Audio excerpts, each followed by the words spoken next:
আজি ডিব্ৰুগড়ৰ বাবে এটা স্মৰণীয় দিন। আমাৰ ডিব্ৰুগড় মহানগৰৰ মাজমজিয়াতে অসম চিকিৎসা মহাবিদ্যালয়ৰ আমি এখন চিটি হস্পিটেল নিৰ্মাণ কৰিব খুজিছোঁ।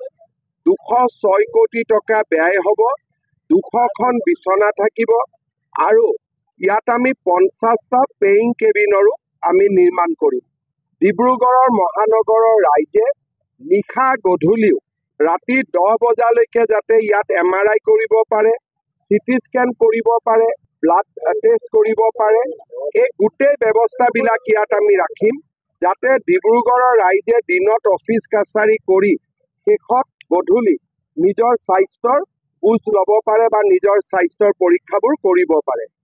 ইয়াৰ উপৰিও অহা মাহত বা তাৰ পিছৰ মাহত 370 কোটি টকাৰে অসম চিকিৎসা মহাবিদ্যালয় আৱাসিক অঞ্চল এটা নিৰ্মাণৰ কামো আমি হাতত ল'ম।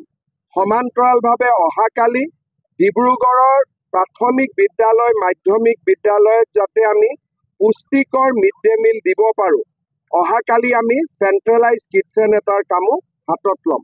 ইতিমধ্যে ডিব্ৰুগড়ৰ কেইবাখনো নতুন উৰণ ক্ষেত্ৰ নিৰ্মাণৰ কামো আৰম্ভ হৈছে।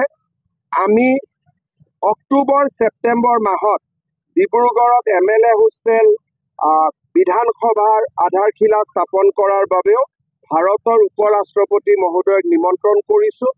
মোৰ মনত এটাই সিদ্ধান্ত বা সংকল্প যে আমি ডিব্ৰুগড়ক অকল মহানগৰ ঘোষণা কৰাই নহয়, বাস্তৱত যাতে আমি ডিব্ৰুগড়ক মহানগৰ পৰ্যায়লৈ লৈ যাব পাৰোঁ। কেন্দ্ৰীয় মন্ত্ৰী সৰ্বানন্দ সোণোৱাল ডাঙৰীয়াক ধন্যবাদ জনাইছোঁ, তেখেতৰ উপস্থিতি আৰু নিৰন্তৰ প্ৰেৰণাৰ বাবে বিধায়ক প্ৰশান্ত ফুকন ডাঙৰীয়াকো ধন্যবাদ জনাইছোঁ।